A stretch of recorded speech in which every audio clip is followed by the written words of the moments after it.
सादर नमस्ते जी। हमारे जीवन का लक्ष्य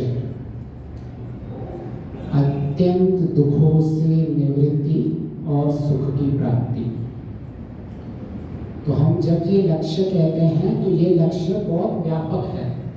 हम उसमें एक्सप्लिसिटली ये नहीं जोड़ते हैं कि ईश्वर प्राप्ति, आत्मा का साक्षात्कार, ये पूरा का पूरा सारा एक व्यापक दृष्टि है जिसमें सारे के सारे 8 अंग आ जाते हैं। तो इसीलिए जब हम दुख की निवृत्ति और सुख की प्राप्ति करते हैं तो हम ये भी इसमें तय करते हैं कि आज का हमारा जीवन भी जितने जितने स्तर पे दुख निवृत्त हो और सुख की प्राप्ति हो और अंतिम जो स्थिति है हम उसको भी प्राप्त कर सकें। तो हम जब कहते हैं तो ये बहुत व्यापक दृष्टि के लिए, क्योंकि ऐसा लग सकता है कि हम तो यहाँ ईश्वर परमात्मा आत्मा की बात ही नहीं कर रहे हैं। तो जब ऐसा कहा जाता है अत्यंत दुख की निवृत्ति और सुख की प्राप्ति, तो अत्यंत दुख की निवृत्ति और सुख की प्राप्ति अंतिम स्तर रहता है।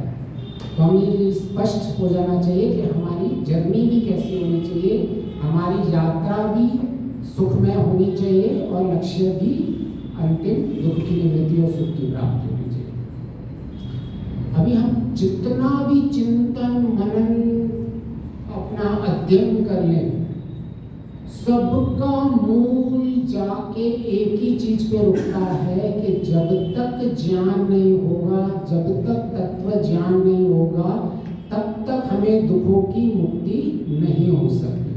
मतलब ये जीवन का पूरा जितना भी हम अध्ययन करें, जितने भी शास्त्र पढ़ लें, जितनी भी मॉडर्न एजुकेशन समझ लें, जितनी भी लाइफ स्किल्स को समझने की कोशिश करें, अंत में केंद्र बिंदु यही आके रुकेगा कि अगर हम ज्ञान नहीं उम्मीद है तो हमारी दुखों से मुक्ति कभी नहीं होगी। तो इसीलिए हम ज्ञान, तत्व ज्ञान, विवेक, इस मूल केंद्र बिंदु पे आधारित हमारी चर्चा रखते हैं। सारी चीजें अनिवार्य हैं। जब हम ऐसा कहते हैं विवेक, ज्ञान, तो इसका अर्थ ये नहीं है कि हम कर्म उपासना को नहीं मानते। हम केवल इतना कहते हैं कि सबके मूल में ये ज्ञान, शुद्ध ज्ञान होना चाहिए। अगर कर्म हो रहा है, उपासना हो रही है, पर शुद्ध ज्ञान नहीं है, तो कर्म उपासना का भी लाभ कभी नहीं होने वाला। तो यह थोड़ी स्पष्टता होनी चाहिए जब हम ज्ञानात् मुक्ति कहते हैं कि जिससे हम दुखों से मुक्ति को प्राप्त कर पाएंगे। तो यह स्पष्टता जब हमें होती है, फिर एक प्रश्न उठता है कि जब हमें यह स्पष्ट है कि सारा केंद्र बिंदु ज्ञानी है, तो हम ज्ञानी है या नहीं, उसका मापदंड क्या है? मैं ज्ञानी हूं, मैं बुद्धिमान हूं, मैं विद्वान हूं, मैं कौन हूं, इसका मापदंड क्या है? क्योंकि हमारा केंद्र बिंदु तो यही है। कुछ भी कर लें हम संसार में, किसी भी लक्ष्य को हम प्राप्त करने का रहे, मुख्य केंद्र बिंदु तो इधर ही आगे अटक जाएगा। तो आखिर पता कैसे चले कि मैं ज्ञानी हूं या नहीं हूं, मैं विद्वान हूं या नहीं हूं, मैं बुद्धिमान हूं या नहीं हूं, उसका मापदंड क्या है? कोई बताएगा? कुछ कॉन्ट्रीब्यूट करना चाहता है? क्योंकि ये तो केंद्र बिंदु है। कुछ और नहीं हो तो चलेगा, ठीक है, मेरी उपासना अच्छी नहीं हो रही है, कोई ऐसा कह सकता है। परंतु कोई ऐसा कहता है ठीक है, मैं इतने अच्छे निष्काम कर्म नहीं कर पा रहा हूँ, तो भी कोई प्रॉब्लम नहीं, जीवन चलेगा। पर कोई कहे नहीं मैं तो अज्ञानी हूँ, तो ये तो नहीं चल सकता। अभी मैं ज्ञानी हूँ, इसका मापदंड क्या होगा? क्या आज मैं सवेरे उठा हूँ और जो मेरा लक्ष्य है, कम से कम मैं ज्ञान की वृद्धि करता रहूं, मैं शब्द गुणों को, शुद्ध गुणों को प्राप्त करता रहूं, परंतु पता कैसे चले? नहीं तो मैं तो अपने आप को विद्वान मानूंगा आज। क्यों मैं विद्वान मानूंगा? कि भाई मैंने ये बहुत सारी मॉडर्न स्टडीज की हुई हैं, मैंने इंजीनियरिंग की हुई है, मैंने XYZ किया हुआ है, तो मैं बहुत बड़ा ज्ञानी हूँ। एक जना कोई कहेगा कि मैंने बहुत सारे शास्त्र पढ़े हुए हैं, इसलिए मैं बहुत बड़ा विद्वान हूँ। और कोई बोलेगा अच्छा, मैंने तो साइंस भी पढ़ी हुई है, मॉडर्न लाइफ को भी पढ़ा हुआ है और मैंने शास्त्रों का भी अध्ययन किया है, मैं तो और बड़ा ज्ञानी हूँ। तो तो क्या ये सारे ज्ञान और विद्वान के मापदंड होते हैं? कैसे पता चलेगा? कुछ तो उसका मापदंड होना चाहिए ना। मैं मतलब प्रश्न इज गेटिंग राइट, मैं पूछना क्या चाहता हूँ, जेन्युइन है ना। और यही प्रश्न हमको उठाने अपने आप से।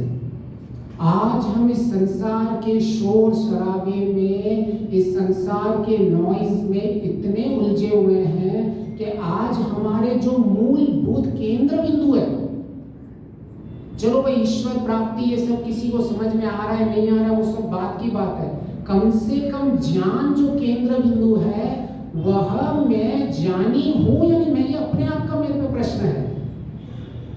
हम दूध लेने जाते हैं, कोई कहेगा कि आपको 1 लीटर दूध लेके आना है और कोई आपको 1 गिलास दूध दे दे, तो आप क्या लेके आ जाओगे?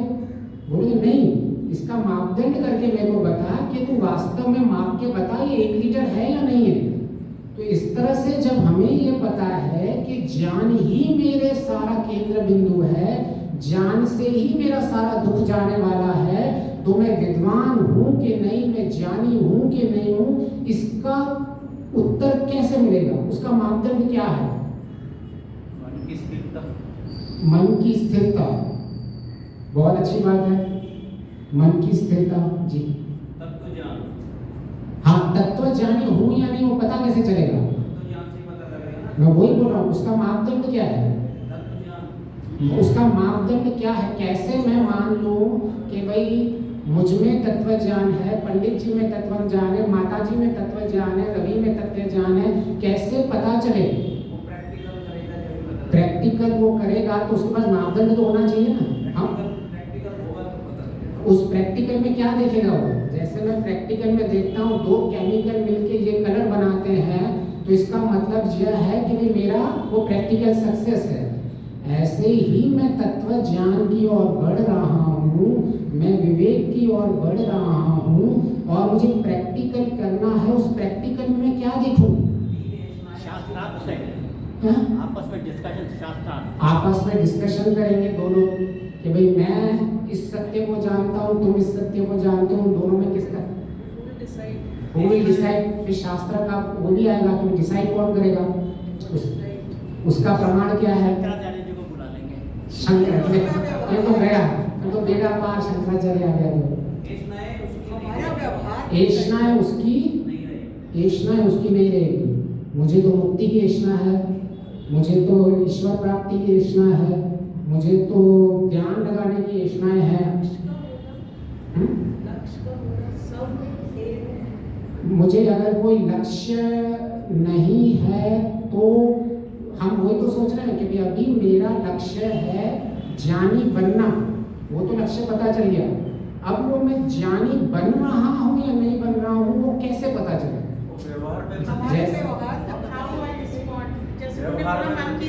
मन की स्थिरता हमने एक पॉइंट ले ली थी, हाउ आई रिस्पॉन्ड। एक चीज वो है कि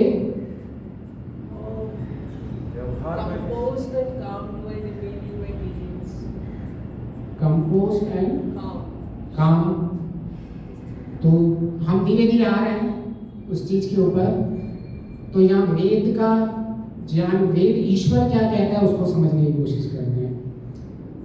यजुर्वेद में 34वें अध्याय में 1 से 6 मंत्र है शिव संकल्प मस्तु। यहाँ उन्होंने वेद में ईश्वर ने सारी जो साइकोलॉजी है, सारी जो कॉग्निटिव रीजनिंग है, इन 6 मंत्रों में पूरी डिस्क्राइब कर दी है।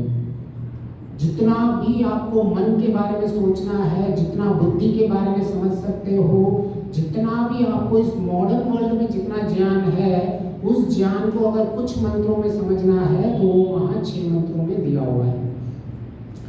तो वहाँ ऋषि ने खोला क्या है कि जिसका मन वश में है वह ज्ञानी और विद्वान, और जिसका मन वश में नहीं है वो मूर्ख। मैं ये ईश्वर के मंत्रों की बात कर रहा हूँ, वाणी की बात कर रहा हूँ, और ऋषि ने इनको खोला, उनकी बात कर रहा हूँ। तो कसौटी क्या हुई? हम मूर्ख हैं या हम ज्ञानी हैं? अभी हम अपने आप को तोल के देख सकते हैं। हम बार बार अपने आप को बहुत विद्वान समझते हैं, बोलते रहते हैं ना कि मैं बहुत ज्ञानी हूँ, मैं बहुत विद्वान हूँ, खुद ही अपनी पदवी लगाते रहते हैं। लेकिन वेद कहता है, और ऋषि ने उसको वेद को खोला है कि आप अपने आप को जो भी कुछ समझते हो, जो भी अपनी स्थिति है, वो इस पे निर्धारित कीजिए कि आप सारे दिन में, जैसे पंडित जी ने प्रैक्टिकल बोला, तो उस प्रैक्टिकल में देखिए कि सारे दिन में कितना मन मेरे वश में था और कितनी बार मेरा मन वश में नहीं था। तो जब आपका इस अभ्यास में लगे हुए रहते हो तो इसका अर्थ है आप जानिए विद्वान बोलने के हकदार हो।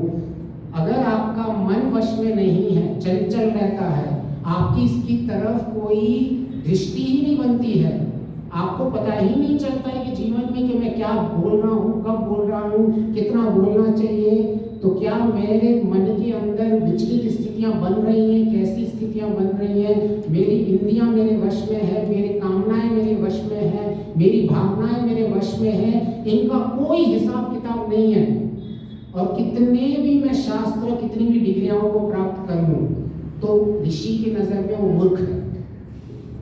ठीक है, ईश्वर की दृष्टि, हम ईश्वर की दृष्टि देख रहे हैं, इसलिए हम अपने शब्द कुछ नहीं बोल रहे हैं। इसलिए मैंने पहले रेफरेंस बता दिया कि ईश्वर क्या बोल रहा है। नहीं तो कई बार क्या लगता है कि हम जब सिंप्लीफाइड में समझाने की कोशिश करते हैं और रेफरेंस नहीं देते हैं तो सबको लगता है हम अपनी अपनी बातें कर रहे हैं। तो ये 6 मंत्र ऋषि ने सब जगह दिए हुए हैं, अपने भाष्य में भी दिए हुए हैं, सत्यार्थ प्रकाश में भी दिए हुए हैं और आर्य अभिविनय में भी दिए हुए हैं। इन 6 मंत्रों को अगर किसी को कोई भी है कि ऋषि के क्या अर्थ और ईश्वर क्या कह रहा है, तो हमें स्पष्ट वहां मिल जाएगा कि हम मूर्ख हैं, विद्वान है, ज्ञानी है, उसकी मापदंड हमें स्पष्ट होनी चाहिए।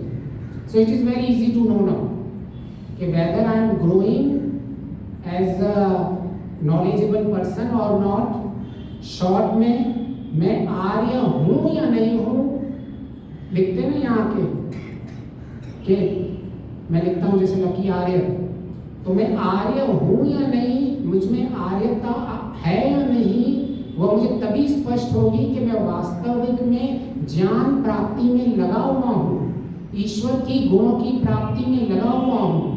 ऐसा नहीं कि मेरी स्थिति बन चुकी है, पर मैं कंटिन्यूस वहाँ लगा हुआ हूँ, तभी मुझे पता चलेगा कि मैं उस पात्रता में हूँ या नहीं हूँ। वेद के मंत्र स्पष्ट कहते हैं कौन आर्य है, कौन अनार्य है। तो ज्ञान में जो लगा हुआ है, जो अपने गुणों में, कितना सुंदर आज भजन सुना, रंग मुझे रंग ले, कौन सा रंग, होली के रंग। तो ईश्वर का रंग कौन सा रहता है, ईश्वर के रंग, ईश्वर के गुण ही ईश्वर के रंग है।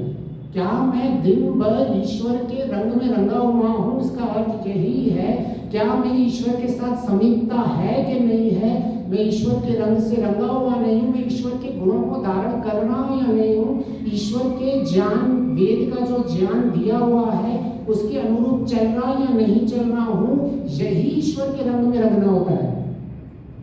तो इसलिए जब भी हम अपने आप को ज्ञानी समझें, जब भी हम अपने आप को विद्वान बोले, तो इस कसौटी को माप दें, क्योंकि सबसे ज्यादा हमारा प्रॉब्लम यही हो रहा है। आज ज्ञान की स्थिति नहीं है, हर कोई अपने आप को यूट्यूब से, फेसबुक से, व्हाट्सएप से सब ज्ञानी बने हुए हैं। कोई किसी को कम समझता ही नहीं है आज। और ये कोई ठीक है, मैं किसी के लिए कुछ कह नहीं रहा हूँ, मैं कह रहा हूँ अपने आप को जब मैं देखता हूँ तो मैं कैसे अपने आप को डिफाइन करूँ कि मेरी वास्तविक में वृद्धि हो रही है या नहीं हो रही है। तो यह मुझे उत्तर ये ईश्वर ने इस तरह से उत्तर दिया। जब रात को शिव संकल्प कहते हैं और उस मंत्र में ये ईश्वर साक्षात्कार कह रहा है कि लकी को अपने आप को जो भी कुछ समझता हो, ये तेरी सारी डिग्रियां और सारा तेरा ज्ञान यहीं का यहीं पड़ा रहेगा अगर तेरा मन वश में नहीं है। और मुझे और अपने आप को मूर्ख कहने में भी शर्म नहीं आनी चाहिए। जब तक हम अपने आप को स्वीकार नहीं करेंगे कि इतना सब होते हुए भी मैं एक मूर्ख की दिशा में ही जा रहा हूं, तब तक कभी आगे वृद्धि नहीं होने वाली। इसीलिए ईश्वर ने जानबूझ के ये स्पष्टता बीच बीच में दी हुई है कि किसी को ये गलतफहमी इस रास्ते में बहुत हो जाती है कि मैं इतना पढ़ा हुआ हूँ, इतना ज्ञान करता हूँ, इतना कर्म करता हूँ, इतनी उपासना करता हूँ, इसलिए मेरी स्थिति बहुत अच्छी है। बहुत ही सिंपल, कोई इधर उधर की बात नहीं। If your mind is in your control, you are growing with the knowledge, and that knowledge ही वो आपका मुख्य पात्रता बनेगी, उसी से ही, उस पात्रता से ही, उस कसौटी से ही ईश्वर प्राप्ति होती है। दूसरी कोई कसौटी नहीं है। कसौटी केवल ज्ञानाधि होगी मुक्ति की। ये सारी चीजें उसको हम परंपरा में लेके आते हैं, उस ज्ञान की स्थिति को बनाने के लिए लेके आते हैं, मन की स्थिति को बनाने के लिए लेके आते हैं, जो कसौटी बनती है मुक्ति के लिए। तो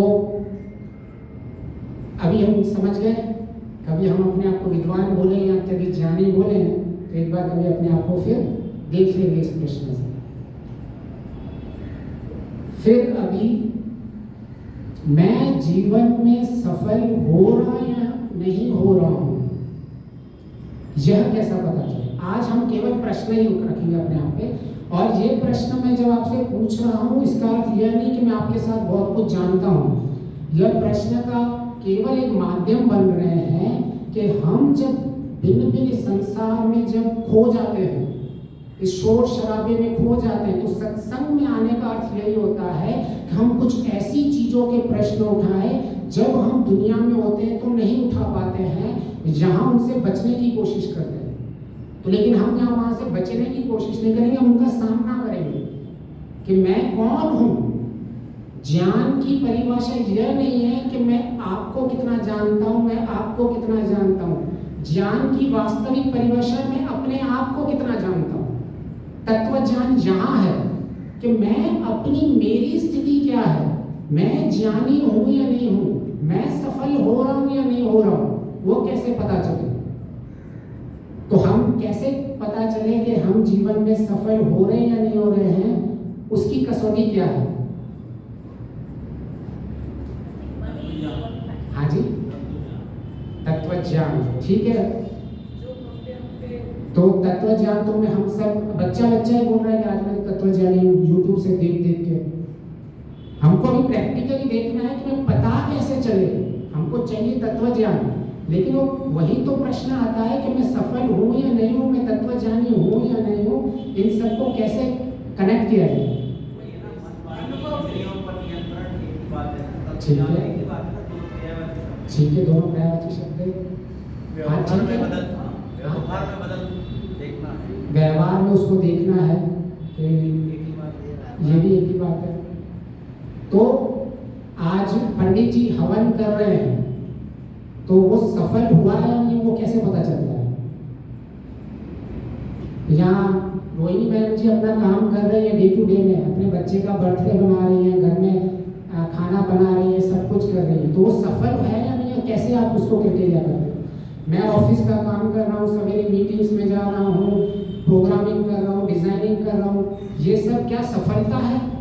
मैंने आज अपना प्रोग्राम सही से बना दिया, तो क्या वो मेरी सफलता मिल गई? मतलब सफलता की परिभाषा क्या है? हम उस चीज को समझने की कोशिश कर रहे हैं कि मुझे अपने लक्ष्य को प्राप्त करना है और मुझे सफल होना है, तो मैं कैसे कहूँ अपने आप को कि मैं सफल हो रहा हूँ? At the end of the day, you are happy whatever you do. Even thief is happy after चोरी के बाद वो भी बहुत खुश होता है, डाकू भी बहुत खुश होता है, भ्रष्टाचारी भी बहुत खुश हो रहे हैं।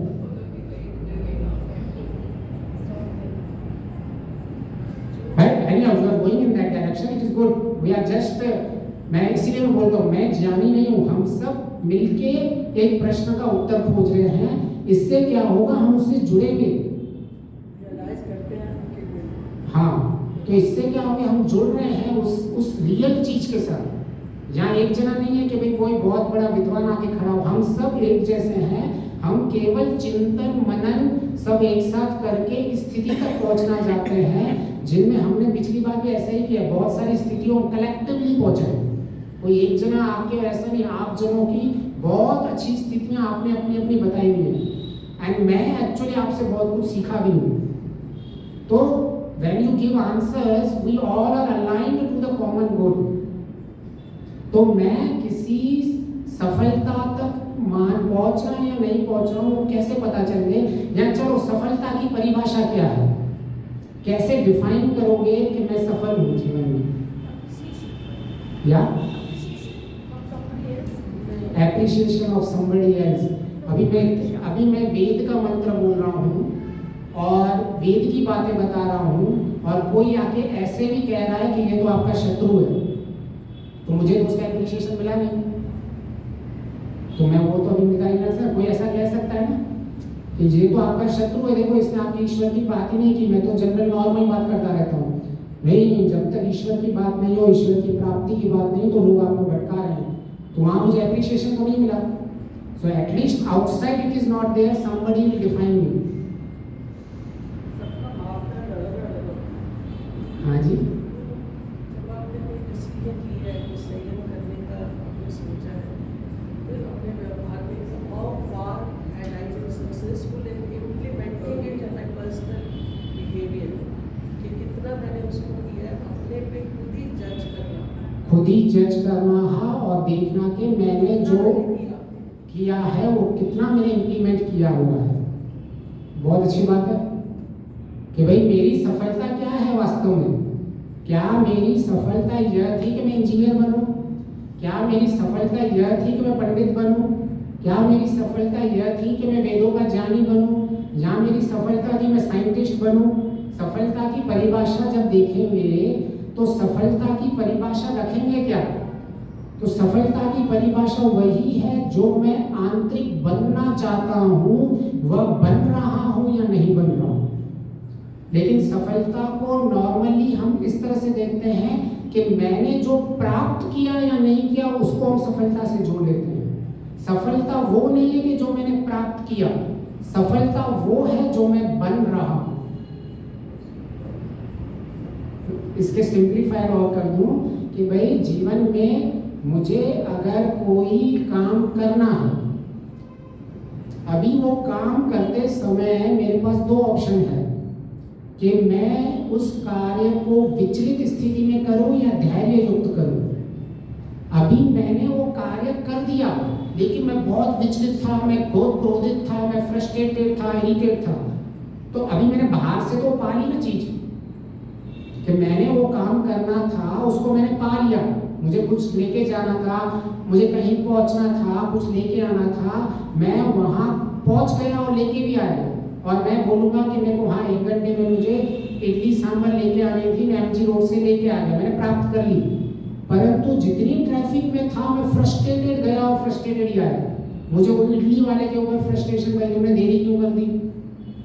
मुझे ट्रैफिक में हर एक जो सामने आ रहा था उसके ऊपर फ्रस्ट्रेशन कि भाई तुम बीच में ये क्या है, कैसे लोगे, ट्रैफिक का सेंस ही नहीं है लोगों को गाड़ी चलाने का, उसमें मैं फ्रस्ट्रेट बैठा हुआ था। लेकिन मैंने बाहर प्राप्त कर लिया, मैंने इडली वाले को वहां तक पहुंच के खुद ही लेके आया, लोगों को मन में गालियां दे के मैंने यहाँ आपको इडली पहुंचा दी। मैंने प्राप्त किया ना, पर सेटिस्फाई नहीं हुए। तो वही सफलता, आज के दिन में सफलता की डेफिनेशन प्राप्ति हो चुकी है कि मैं बाहर से जो संसारिक चीजों को प्राप्त कर रहा हूं, that is the success. But success is that what I become, जो मैं बन रहा हूं। Okay, so whatever we are doing, हम जो भी कार्य कर रहे हैं, जो भी लगे हुए दिन से रात तक, उन सब कार्यों को करते हुए मुझे यह स्पष्ट होना चाहिए कि मैं सफल हो रहा या नहीं हो रहा हूं। मैंने हवन करवाया कहीं पे, लेकिन कैसी हवन कराया मैंने ऑफिस में काम किया, मैंने किस तरह से ऑफिस में काम किया, मैंने घर पे खाना बनाया, किस स्थिति में खाना बनाया। सफलता वो नहीं है कि मुझे खाना बनाना था और मैंने उनको खाना बना के लोगों को खिला दिया। सफलता यह है कि इस खाना बनाने के लिए जब साधन इकट्ठे करने थे, जब परिस्थितियां विपरीत आ रही थी, जब खाने के समय लोग चिल्ला रहे थे, उन सब के बीच में मेरी परिस्थितियां कैसी थी और मेरी आंतरिक स्थिति में कैसा बना हुआ था अंदर से। जब हम सफलता का सही उसको परिभाषा दे देंगे तो हमें कोई भी बाहर के कार्य बोझ नहीं लगेंगे। आजकल होता क्या है, जैसे ही कोई आध्यात्मिकता में आ जाता है ना, उसको सारे काम बोझ लगते रहते हैं। आध्यात्मिकता की परिभाषा ही वो कर दी लोगों ने कि संसार को छोड़ो छोड़ो छोड़ो, उन सबको पीछा छोड़ो, और भगोड़े बन गए सारे, परिस्थितियों से भागते हुए बन गए। न आंतरिक ऐसी स्थिति बनी है, न इतना वैराग्य आया हुआ है, न हमने इतना विवेक प्राप्त किया है, लेकिन बस छोड़ने का, जैसे ही परिस्थिति कोई विपरीत आ जाए उसको छोड़ने का नाम हमने आध्यात्मिकता रखा है।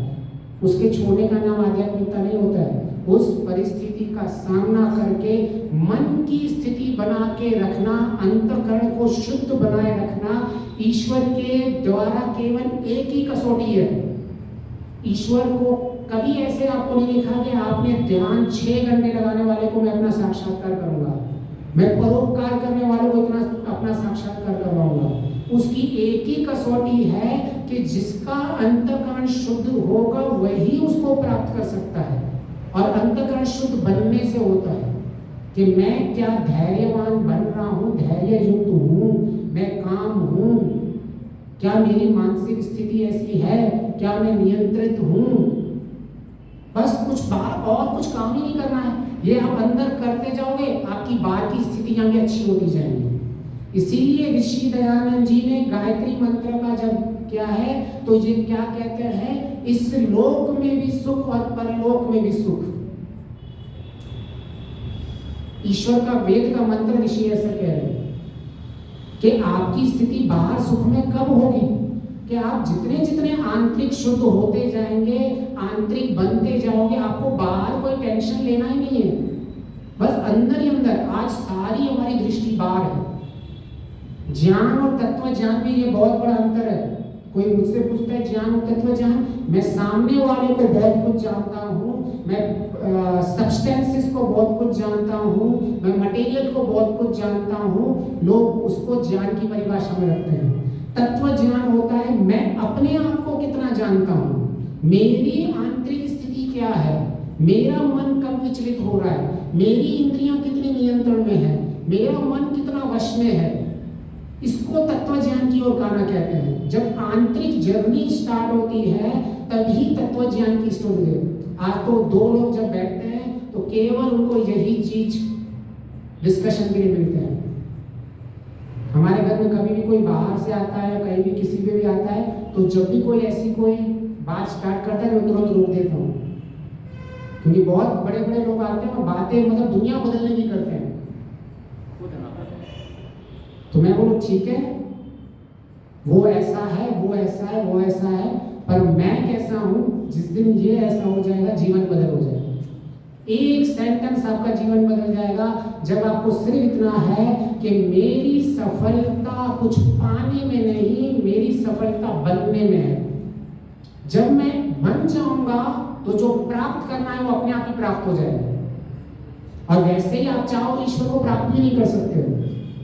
अंतःकरण की शुद्धता ही कसौटी है और वो ईश्वर आपको प्राप्त करवाता है अपने आप को। ऐसा कुछ है नहीं, क्योंकि ईश्वर भी यही है, मैं भी यही हूँ, तो मैं कहीं जाके उसको प्राप्त कर ही नहीं सकता। वो अपने आप ही मुझे प्राप्त होता है जितना जितना मैं अपने अंतःकरण को शुद्ध करता जाता हूँ। तो मुझे बनना है। तो जब मैं ज्ञानी हूँ, मैं विद्वान कहता हूँ अपने आप को, तो मैं बार बार अपने आप में ये दृष्टि डालूँ कि मेरी आंतरिक स्थिति किससे। आज दृष्टि बाहर है। जितना भी लोगों से आप डिस्कशन करोगे ना, उनको प्रॉब्लम सिर्फ बाहर ही है कि देखो संसार में कितनी हालत बुरी है। सब भाई बुरी है, उसकी तो कोई, आप क्या कर सकते हो? आपके कंट्रोल में आपके विचार हैं, आपके कंट्रोल में आपके वृत्तियां हैं, आपके कंट्रोल में आपके संकल्प हैं, आपके कंट्रोल में आपका ज्ञान है, आपके कंट्रोल में आपका मन है। यही आपके कंट्रोल में है। बाहर केवल आप इन्फ्लुएंस कर सकते हो, कंट्रोल नहीं कर सकते हो। हमें ये स्पष्ट होना चाहिए what is influence and what is control. कई बार हम दोनों में मिक्स कर देते हैं। मैं बाहर केवल प्रभाव दे सकता हूँ और उसकी कोई गारंटी नहीं है कि वो होगा ही हो। ट्रम्प क्या डिसीजन लेने वाला है हमको कोई पता नहीं है। वेदर की कंडीशन क्या होने वाली है कोई मेरे कंट्रोल में नहीं है। ये सब मेरे आउट ऑफ कंट्रोल है। एज ए प्रोजेक्ट में मैं काम करूंगा तो वो केवल इन्फ्लुएंस कर सकता हूँ मैं अपने टीम मेंबर्स को, कस्टमर को केवल इन्फ्लुएंस कर सकता हूँ, वो कंट्रोल नहीं है। ना मेरे कस्टमर मेरे कंट्रोल में है, ना मेरे टीम मेंबर मेरे कंट्रोल में है, ना मैं टीम के साथ जब काम कर रहा हूँ इन सबको मैं इन्फ्लुएंस करता रहता हूँ। और वो इन्फ्लुएंस जितने हो सकते हैं, पर वो नियंत्रित होंगे इसकी कोई गारंटी नहीं है। केवल आप इन्फ्लुएंस कर सकते हो। कई बार हम इन दोनों में मिक्स कर देते हैं कि भाई मैं तो ऑफिस में काम करता हूँ, तो क्या मैं मैनेजर हूँ, तो क्या अपने लोगों को काम पे नहीं रखूँगा? आप रखोगे, लेकिन वहाँ केवल इन्फ्लुएंस कर रहे हो। उसके बाद भी वो गलतियां करेगा, उसके बाद भी आपकी बात नहीं मानेगा, ऐसा हो सकता है। उसके बाद भी वो विपरीत दिशा में चलता होगा। आपने बोला कुछ है और कुछ करके आपके सामने दे देगा। और ये दिन रात हम देखते हैं। तो इसका मतलब यह है कि हमें इन्फ्लुएंस और कंट्रोल ये स्पष्ट होना चाहिए। ट्रंप मेरे कंट्रोल में ही नहीं है, ट्रैफिक मेरे कंट्रोल में नहीं है, तेल का प्राइस मेरे कंट्रोल में नहीं है, वेदर कंडीशन मेरे कंट्रोल में नहीं है। कहाँ मैं इन कंट्रोल में कुछ भी नहीं है। हाँ, मैं कंसर्न किसी चीज के लिए कर सकता हूँ। एक होता है टोटली नॉट इन कंट्रोल, एक होता है साधारण कंसर्न, एक होता है इन्फ्लुएंस और एक होता है कंट्रोल। कंट्रोल आपको हमेशा इधर ही मिलेगा। अभी क्या होता है, इन्फ्लुएंस, कंसर्न और नॉट इन कंट्रोल को हम इधर ओवरलैप करते रहते हैं। हाँ, ये युद्ध चल रहा है, इस युद्ध का कंसर्न मुझे हो सकता है कि युद्ध होना चाहिए नहीं होना चाहिए, मैं कंसर्न हूँ। मुझे कंट्रोल नहीं है, मुझे वही पता है कौन मेरे कंट्रोल में नहीं है। मैं किसी चीज को इन्फ्लुएंस कर सकता हूँ, जहाँ जहाँ मैं सोशल नेटवर्क पे करना है आप कर दीजिए इन्फ्लुएंस को, लेकिन कहीं आप कंट्रोल नहीं कर सकते, ये आपको स्पष्ट होना चाहिए। अभी इसीलिए ऋषि ने अपनी विद्वता की परिभाषा अंदर रखी है। विद्वता आप हो या नहीं हो, आपका मन नियंत्रण है या नहीं, इसीलिए परिभाषा ईश्वर ने वहां रखी हुई है। वरना ईश्वर कह सकता था आपने जीवन में 100 लोगों को ज्ञानी बनाया इसलिए आप विद्वान हो। ईश्वर ऐसे कह सकता था ना। आपने इतने लोगों में परिवर्तन कर दिया। महर्षि दयानंद जी इसीलिए विद्वान थे कि उन्होंने इतने लोगों में परिवर्तन किया। इसीलिए नहीं, सबसे पहले उन्होंने अपने आप में परिवर्तन किया, फिर जाके बाहर की वो निकले थे। सत्याग्रह प्रकाश आप पढ़ोगे तो उसमें 10 समोल्लास पहले किसके लिए लिखे हैं? हमारे लिए है। बाद में 4 समोल्लास खंडन के लिए है। आज उल्टा हो गया। हम पहले खंडन में ज्यादा लगे हुए हैं, लोग ऐसे हैं, ये लगे, वो अपने ऊपर कोई काम ही नहीं किया हुआ। ऋषि को पता था, वो पहले 4 चैप्टर्स को आगे भी रख सकते थे। वे चलो मैं पहले जैनिज्म के बारे में बताता हूँ, बुद्धिज्म, इन सब के खंडन करो, तो सारी दुनिया केवल उसी के लिए बैठी रहती है, अपने आप को कभी परिवर्तन नहीं करती। तो इसीलिए पहले हमें 10 समोल्लास पे काम करना है, फिर जाके आप खंडन मंडन पे काम करो, वो ठीक है, थोड़ा बहुत जो करते रहे वो कर रहे हो, लेकिन प्रधानता पहले 10 समोल्लास स्पष्ट हो जाए, उसके बाद उतरो। आज हमारी शक्ति कहाँ जा रही है? जो कंट्रोल में नहीं है वहां हम कंट्रोल करने की कोशिश कर रहे हैं। जो केवल इन्फ्लुएंस कर सकते हैं वहां कंट्रोल करने की कोशिश कर सकते हैं। जहां केवल कंसर्न देना है वहां कंट्रोल करने की कोशिश कर रहे हैं। इसीलिए ये मन के सारा मनोवैज्ञानिक ये 6 मंत्र जिसमें पढ़ने हैं, उसको पूरी की पूरी साइकोलॉजी आ जाती है, उसको पूरी की पूरी फिजियोलॉजी आ जाती है, उसको पूरी की पूरी कॉग्निटिव रीजनिंग आ जाती है, जिस 6 मंत्रों को रात का वो चिंतन मनन करता है। इसीलिए इसका नाम शिव संकल्प मस्तु। ऋषि कहते हैं अपने और दूसरे अर्थ कल्याण के लिए संकल्प। शिव संकल्प को भोजन कहा गया। अर्थ कल्याण, अर्थ किसको कहते हैं? उद्देश्य, पुरुषार्थ कहते हैं ना। हमारे 4 अर्थ हैं। तो जिस दिन हमें ये स्पष्ट हो जाएगा कि सारी दृष्टि हमें आंतरिक रखनी है, हम ज्ञानी है या मूर्ख है, हमने एक ऐसा मुखौटा पहन के रखा हुआ है कि अपने आप को ज्ञानी विद्वान बोल बोल के हमने अपने अंदर एक ऐसी लेयर बना के रखी हुई है कि हम उसको खुद को ही तोड़ नहीं पा रहे हैं। लेकिन ईश्वर को पता था कि मेरे बच्चे ऐसे होंगे, इसीलिए ईश्वर ने इमोशंस बनाया। क्या बनाया ईश्वर ने? इमोशंस। ये जितने भी हम नेगेटिव इमोशंस की बोलते हैं, क्रोध, एंजाइटी वगैरह जितने भी हैं, उनका पर्पस यही है कि भाई तू अपने आप को जितना विद्वान, ज्ञानी, स्कॉलर, साइंटिस्ट जो भी समझता हो, दिन भर तुम्हारे इमोशंस तुमको सिग्नल करते रहते हैं कि तुम्हारे वास्तविक संस्कारों की स्थिति क्या है। आप में बार बार क्रोध होता है, तो इसीलिए ये इमोशंस कभी भी खराब नहीं होते हैं। वरना लोग बोल सकते थे ना ईश्वर को, भाई ईश्वर तूने इमोशंस बनाए ही क्यों? अगर तू इमोशन बना तो मैंने तो नहीं बनाया ना, एज मैं ईश्वर का बच्चा हूं, मैंने तो नहीं बनाया, बनाया तो ईश्वर ने, तो मुझे तो शिकायत ईश्वर से करनी है। भाई गलती तेरी है ईश्वर, ये फालतू में क्रोध, लोभ, मोह, ईर्ष्या, द्वेष ये सब बना दिए हैं, अब भुगतना मुझे पड़ रहा है। लेकिन जिसको पता है ये इमोशंस मेरे लिए सिग्नल है, ये मेरे लिए इंफॉर्मेशन है, ईश्वर ने इनको इंफॉर्मेटिव सिग्नल की तरह आपके लिए भेजा हुआ है कि जब भी ये इमोशंस आपके ऊपर उठ रहे हैं तब समझ जाना कि आपके संस्कार और ज्ञान में और आपकी वास्तविक स्थिति में बहुत अंतर है। जितने जितने आपके दिल में इमोशंस ज्यादा उठ रहे हैं, ये आपको बता रहे हैं कि आपकी आंतरिक वास्तविक स्थिति क्या है। भय उठ रहा है, भय क्या सिग्नल लेना चाह रहा है? फियर क्या सिग्नल देना चाह रहा है? भय यह कहना चाह रहा है कि आप में जो काल्पनिक खतरा है और जो वास्तविक खतरा है उसका विवेक नहीं है आपके। आप छोटी छोटी बात में जो आपको भय उत्पन्न हो रहा है वो सिग्नल दे रहा है। क्या सिग्नल दे रहा है? इमोशन में कोई प्रॉब्लम नहीं है, इमोशन केवल एक सिग्नल दे रहा है कि पीछे तुम्हारे संस्कारों में क्या प्रॉब्लम है, तुम्हारे ज्ञान में क्या प्रॉब्लम है। अपने आप में परिवर्तन कर दो ज्ञान में कि भाई काल्पनिक खतरा क्या है और वास्तविक खतरा क्या है, इसका ज्ञान मुझे हो गया, तो भय देखो आपका कितना कम हो जाता है। कुत्ता गली में काटेगा और भागोगे, ये वास्तविक खतरा है, परंतु मैं यहाँ सोच रहा हूँ कि कुत्ते बाहर आएंगे, मुझे काट देंगे, इसलिए मैं यहाँ से निकलूंगा ही नहीं, अगर निकल जाऊंगा तो क्या करूंगा, ये सब सोच सोच के, ये सब मेरी कल्पना है और मेरे अंदर भय उत्पन्न होता रहेगा।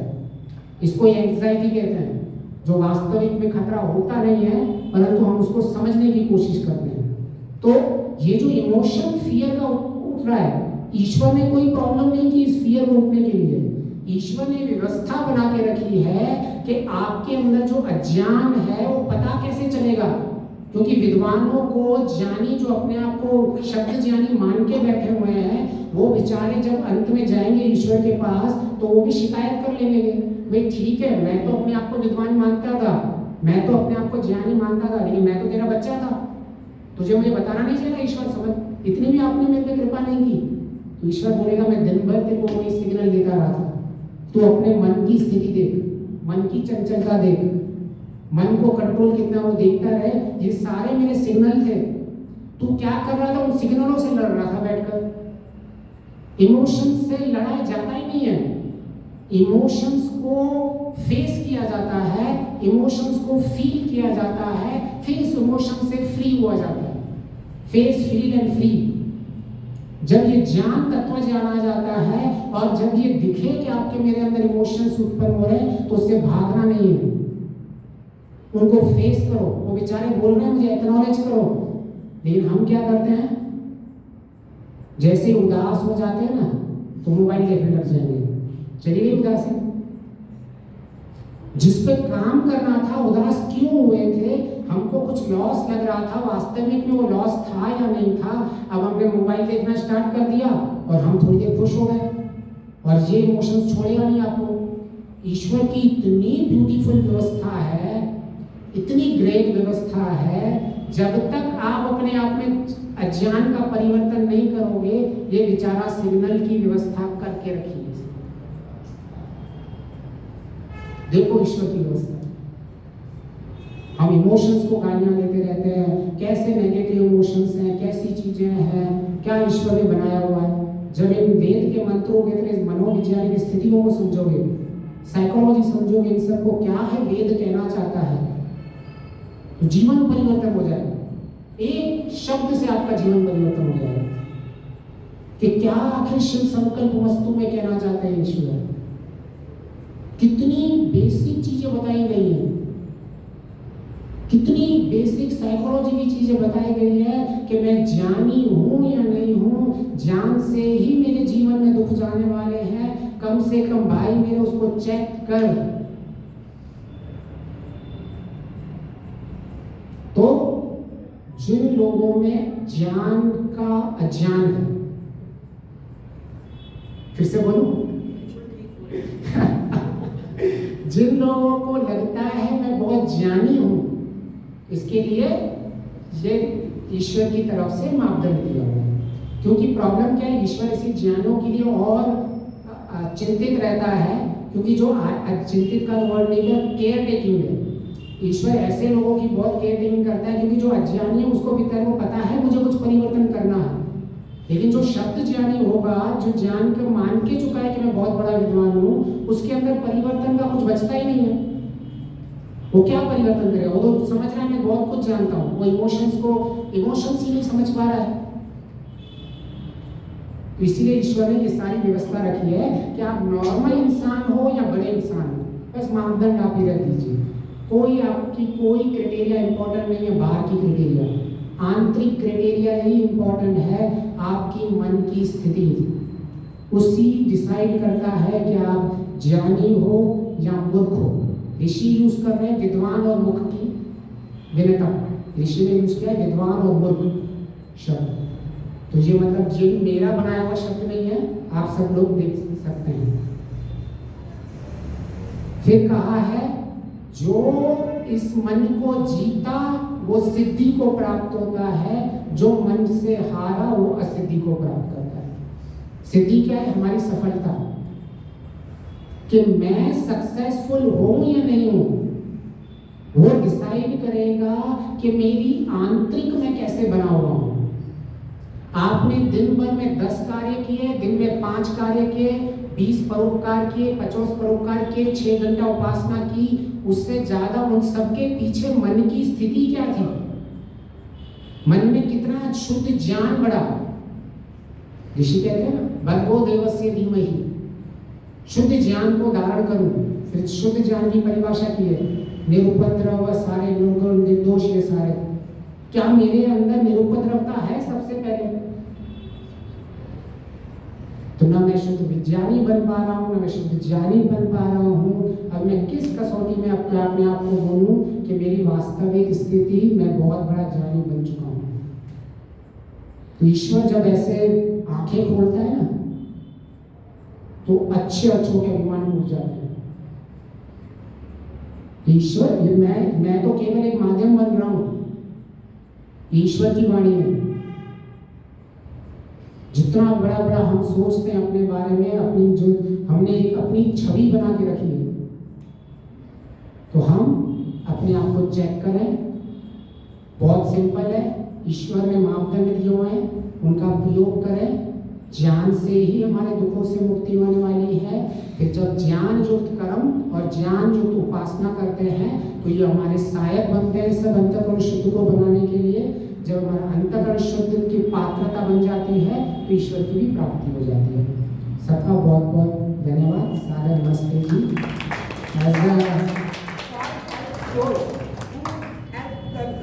हाँ राइट। तो एज अ प्रोटोकॉल 2 मिनट में, ऐसे समय है नहीं, अगर कोई प्रश्न है तो वो ले सकते हैं। हाँ जी। ये जो आप कह रहे हो कि काम, क्रोध, लोभ, मोह, ये सब ईश्वर के सिग्नल हैं। ईश्वर भेज रहा है सिग्नल, आपके वर्ड्स हैं ये? हाँ रिकॉर्ड है ना, मैंने बोला ईश्वर, मैं फिर से रिपीट करता हूँ, ईश्वर नहीं भेज रहे हैं। ईश्वर की व्यवस्था ऐसी की हुई है कि जब भी आपके अंदर अज्ञान होगा, आपके संस्कार खराब होंगे, तो उस व्यवस्था ईश्वर ने ऐसी बनाई हुई है कि इमोशंस उत्पन्न होंगे। क्लियर हो गया ना? वरना छोटी सी बात अनक्लियर जो होती है, वो फैलती ऐसे है कि भाई ईश्वर ऐसा कह रहा है, मैं ऐसा नहीं कर रहा हूँ। ईश्वर की व्यवस्था और ईश्वर कह रहा है, दोनों में बहुत अंतर है। तो ये भी रिकॉर्ड हुआ है ना, चलो अच्छी बात है। तो ईश्वर की व्यवस्थाओं को समझे। ईश्वर की व्यवस्था हमेशा हमारे लिए उद्धार युक्त है। आपको नकारात्मकता दिखेगी नहीं ईश्वर की व्यवस्था में। उसमें जो भी व्यवस्था बनाई हुई है, केवल हम समझ नहीं पा रहे हैं कि ईश्वर ने वो व्यवस्था क्यों बनाई हुई है। जिस दिन वो व्यवस्था समझ में आ जाएगी, ईश्वर भी समझ में आएगा। कुछ भी आपको नकारात्मक दिखेगा ही नहीं संसार में। इसका अर्थ ये नहीं है कि मैं कह रहा हूँ सब कुछ पॉजिटिव है। वरना कुछ क्या हर चीज को खींचने लग जाते हैं। मैं कहता हूँ आपकी दृष्टि कैसी है। संसार में हम ऐसा नहीं कहते हैं कि दुख खत्म हो जाए, हम कहते हैं दुख की परिस्थिति में मेरी स्थिति कैसी है, हम केवल इतना बात करते हैं। और ईश्वर ऋषि ने ये स्पष्ट किया है कि आपका आत्मबल इतना बढ़ जाता है कि आपको पहाड़ जैसा, जो ये भी मेरे शब्द नहीं है, ये भी रिकॉर्ड हो रहे हैं, कि हमारा आत्मबल इतना बढ़ जाता है कि हम पहाड़ जैसे दुख को भी सहन कर लेते हैं। तो ना दुख की कोई कमी होगी संसार में, ना परिवर्तन की कमी होगी, सब कुछ चलता रहेगा संसार में। ये सब कुछ हमारी प्रगति के लिए ही है। जब जब दुख आता है तब तो हम अपने आप में परिवर्तन को ढूंढते हैं। ठीक है पंडित जी? हाँ, आप मतलब चर्चा तो चलती रहेगी, कोई प्रॉब्लम नहीं। कोई और प्रश्न? ठीक है, सबको सारा नमस्ते।